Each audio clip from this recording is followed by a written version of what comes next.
Hola, bienvenidos a la tutoría de electrónica de audioprótesis del 14 de febrero. Bien, vamos a empezar a ir comentando el nuevo bloque de electrónica, que es el bloque 3, en el cual vamos a ver pues varios aspectos básicos de electrónica digital. Es un bloque bastante grande que seguramente nos ocupará hasta finales del mes de abril. ¿De acuerdo? Vamos a enfocarlo como lo hemos enfocado el resto de bloques, pues en fin, pues para ir conociendo pues, la operativa básica de los datos digitales, poder saber identificar los componentes electrónicos que se utilizan en electrónica digital, como hemos comentado, los componentes o algunos de los componentes que se utilizan en electrónica analógica y pues bien, ver también el funcionamiento de algún circuito digital, como siempre utilizando un simulador al respecto. Voy a comentar hoy pues un poco lo que es la entrada, ¿no? La diferencia entre el tratamiento analógico y el tratamiento digital de la información.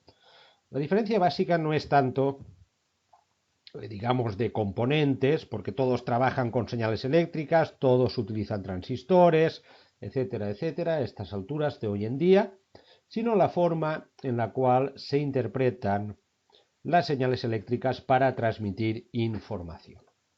En el primer caso, las señales analógicas se consideran señales continuas que pueden tener cualquier valor, ¿de acuerdo? Y que en sí mismas transportan toda la información relevante. En cambio, los sistemas digitales trabajan solo con señales digitales que son discretas y es que solo pueden tener un número finito de valores. Típicamente, los sistemas digitales actuales pueden tener dos valores que se identifican con 1 y con 0. Vamos a ver esto qué quiere decir un poco, a ver si lo entendemos. Imaginaros,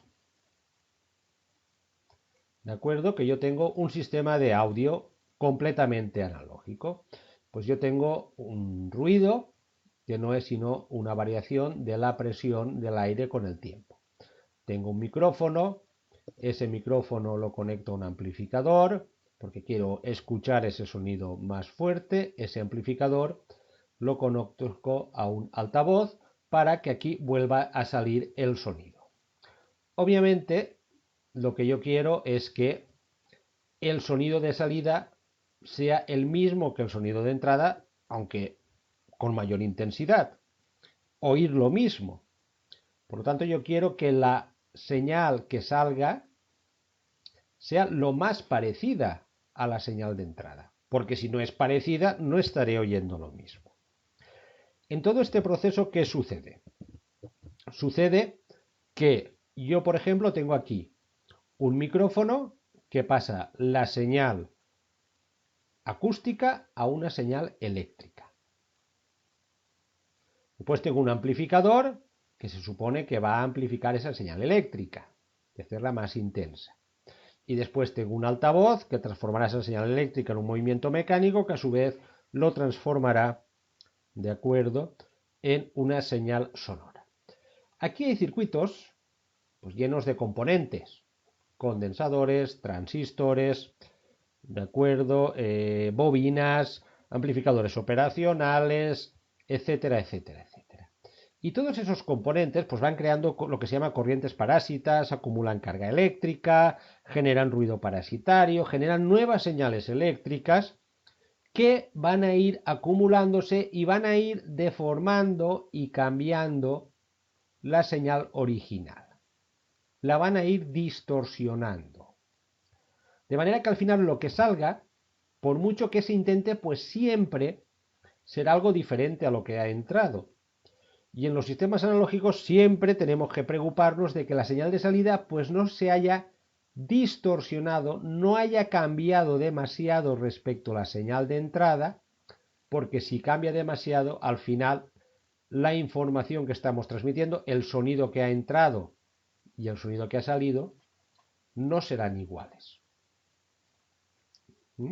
Y todo esto es generado por el mismo funcionamiento de los componentes eléctricos, que por sí mismos pues, van generando señales parasitarias, ruido, corrientes inductivas que van sumándose a todas las señales que queremos transmitir y que las van deformando. ¿Cuál es la alternativa? ¿Cuál es la alternativa de la electrónica analógica? Aquí estamos trabajando con señales continuas. Nos importa todo el valor de la señal porque la señal es la que transmite información. Y nos preocupamos de que no se deforme la señal. Pero bien, ¿cómo podemos transmitir información de forma discreta? Imaginaros que yo tengo una señal eléctrica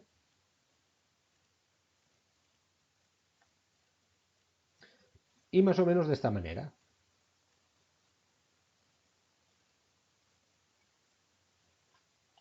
De manera que tengo un valor que, por ejemplo, aquí esté en 5 voltios y aquí esté en 0 voltios.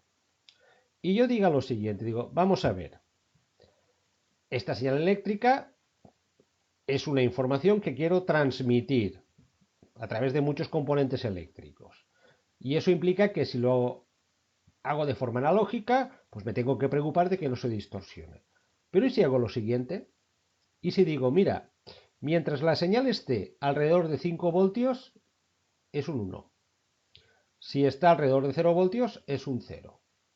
Aquí sería un 1, aquí sería un 0 y aquí sería un 1. ¿Qué estoy? Estoy interpretando de forma discreta la señal eléctrica. Ya no me importa su rango de valores. Me importa que si está por encima de un voltaje, le voy a decir 1. Si está cerca de 0, le voy a decir 0 y así sucesivamente. Con lo cual, la información no es la misma señal, sino la forma en la cual interpreto sus picos y sus valles. De esta manera, la información que yo transmito es 1, 0, 1, 0, 1. Es un sistema binario. Y esta señal eléctrica, que para mí significa 1, 0, 1, 0, 1, mientras vaya pasando por transistores, etcétera, etcétera, etcétera, pues seguramente se irá alterando. Pero mientras se vaya distorsionando, mientras el valor se mantenga en cada caso cercano a 1, a 5 voltios o cercano a 0 voltios, esta señal distorsionada no me altera la información que estoy transmitiendo, que es 1, 0, 1, 0, 1. En cambio, en analógica, la señal distorsionada sí que me altera la información que estoy transmitiendo. Esta es la base de los sistemas analógicos. No interpretar las señales eléctricas de forma continua con todos sus valores, sino decir, a mí lo que me importa es si está por encima o por debajo de un valor. Y lo identifico como 1 o como 0. Y toda la información para mí serán unos y ceros.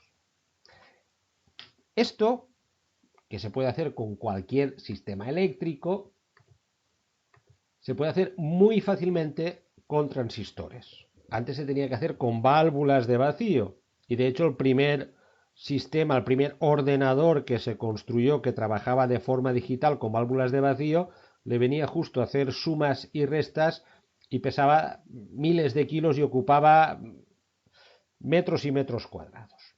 Recordemos qué pasa con los transistores.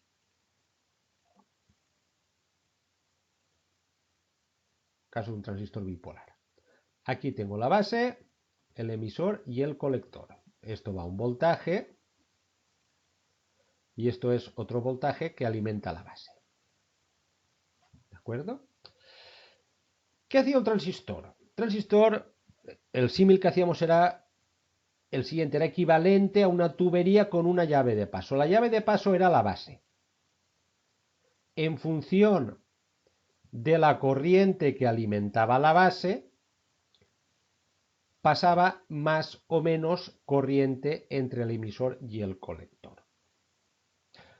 Había tres regímenes de trabajo en un transistor. Uno era el régimen de corte. ¿Qué era el régimen de corte?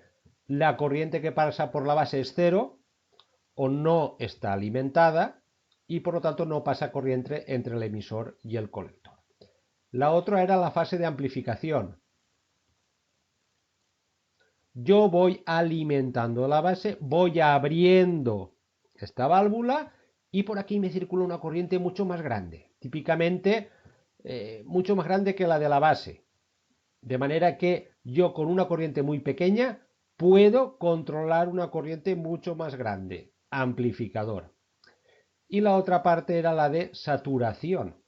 Llega un momento en que según como alimente la base, es como si esta tubería estuviese completamente abierta y pasase toda la corriente entre el emisor y el colector, toda la corriente posible.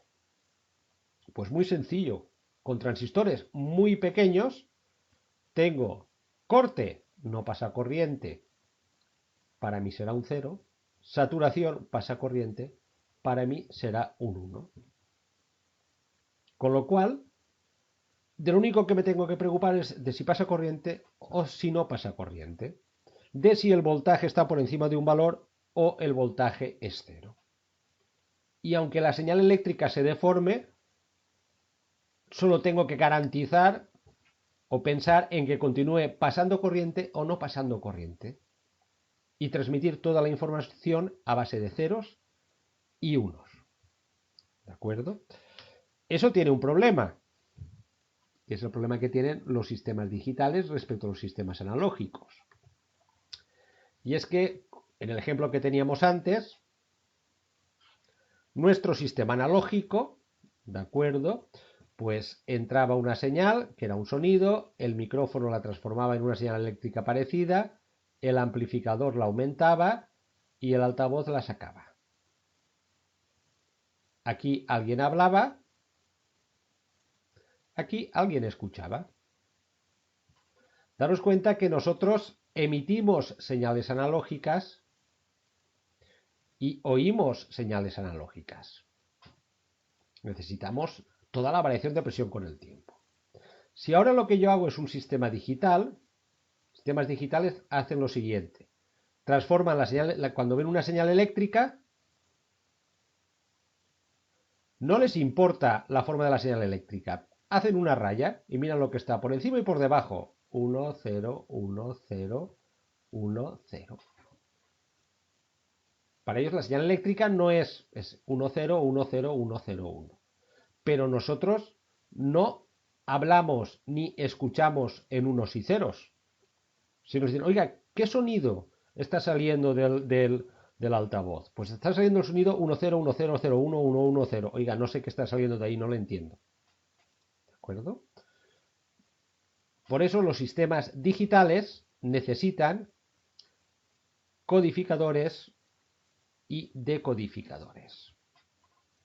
En un audífono o en un sistema de audio analógico tenemos básicamente el micrófono, el amplificador y el altavoz. En un sistema digital tendremos el micrófono, el altavoz, el amplificador y tendremos que colocar entre el micrófono y el amplificador un codificador y entre el amplificador y el altavoz un decodificador. Aquí entra la señal a una analógica, aquí se transforma en unos y ceros.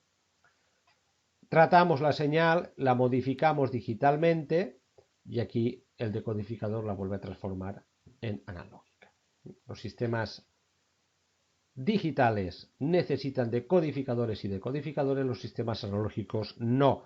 Pero los sistemas analógicos son muy sensibles al ruido y a la distorsión de las señales y en cambio los sistemas digitales son muy robustos, se puede transmitir información sin preocuparnos demasiado si las señales que transmitimos se ven deformadas mientras se mantengan en un cierto estándar, ¿de acuerdo? Es muy fácil implementarlos con transistores, simplemente, repito, lo único que nos preocupa es si el voltaje en función de su variación con el tiempo, cuándo está por encima de un valor y cuándo no lo está. Hay, por ejemplo, familias que trabajan a 5 voltios, de manera que lo único que nos importa es cuando tenemos señales por encima de 5 tenemos un 1, cuando tenemos señales por debajo tenemos un 0. ¿De acuerdo? Y aunque esto se distorsione mientras garanticemos que estemos por encima o por debajo, mientras garanticemos que pase corriente o no pase corriente, estamos transmitiendo información. Pero se requiere codificar toda la información en forma de unos y de ceros. ¿Eso se puede hacer? Claro que se puede hacer. Lo hacen los sistemas digitales siempre.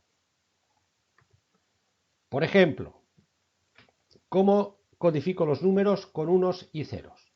Y a partir de ahí ya le vais echando un vistazo al siguiente punto del tema y lo comentaremos con un poco más de detalle el próximo día de cara al primer ejercicio puntuable. ¿Cómo puedo escribir yo todos los números utilizando solos unos y ceros? Muy fácil. De la misma manera que yo escribo números utilizando desde el 0 hasta el 9. ¿Cómo escribo números desde 0 a 9?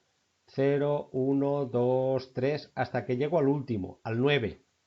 Ya he gastado todos los números. ¿Cómo escribo ahora el 10? Pues vuelvo al 1 y le añado un 0. Y continúo 1, 11, 12, 13, 14, 15. ¿Cómo escribo números solos con unos y ceros? Pues bien, vamos a ver.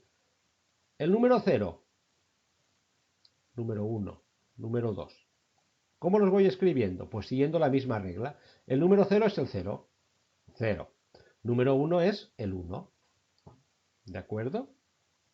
Y el número 2, aquí tengo una cifra para el número 2, pero aquí se me han acabado. ¿Qué hago en el sistema decimal cuando se me acaban las cifras? Hago este truco. ¿Qué hago aquí cuando se me terminan las cifras? Hago lo mismo. 0 será el 0, 1 será el 1, el 2 será el 10. ¿Y el 3 qué será? Pues el 11. ¿Y se me han acabado las cifras? Sí. Pues salto. ¿Cuál será el 4? El 100. Y así sucesivamente. Puedo representar números como secuencias de ceros y unos. Y esto, desde el punto de vista de tratamiento de la información de la señal, ¿qué será? Pues un 0 será simplemente no pasa corriente, un 1 será pasa corriente, un 1 y un 0 será pasa corriente, no pasa corriente, un 1 y un 1 pasa corriente, y un 1, 0, 0 pasa corriente, no pasa corriente, no pasa corriente. Y de esa manera puedo representar la información en forma de ceros y unos y a partir de ahí transformar esa información en señales de pasa corriente, no pasa corriente, hay voltaje, no hay voltaje. ¿Cómo puedo representar letras? De la misma forma. Puedo decir un 1 será el 1 y la letra A pues será un 1. ¿Y cómo sé si es un número o una letra? Pues le voy a poner delante un indicador, 0, 1. Si lo primero que encuentras es un 0, es que te estoy escribiendo un número. Si lo primero que encuentras es un 1, es que te estoy escribiendo una letra. ¿Y cómo puedo operar con números? Pues de la misma forma como sumo y resto. Por ejemplo, 0 más 0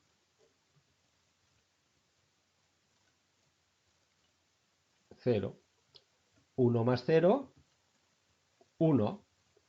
1 más 1, 2. 1 más 1, 2. 0 y llevo 1, 10. Y así sucesivamente. Es las mismas reglas de operaciones aritméticas que utilizamos con el sistema decimal, solo que aquí solo tenemos dos cifras y tenemos que jugar con ellas. ¿De acuerdo? Y como veremos posteriormente, además de hacer operaciones aritméticas, podemos hacer operaciones lógicas. ¿Cómo? Asignamos al 1 verdad y al 0 mentira, false. De manera que podemos también establecer y realizar circuitos que realicen comparaciones lógicas, interpretando siempre pasa corriente es un 1, pasa corriente es verdadero, no pasa corriente es un 0 o no pasa corriente es falso. ¿De acuerdo? Bien, eso es lo que iremos comentando los próximos días. Ahora simplemente, pues ya le podéis ir echando un primer vistazo introductorio a este bloque de electrónica digital que, repito, pues nos llevará seguramente hasta finales de abril. Nos vemos la semana próxima.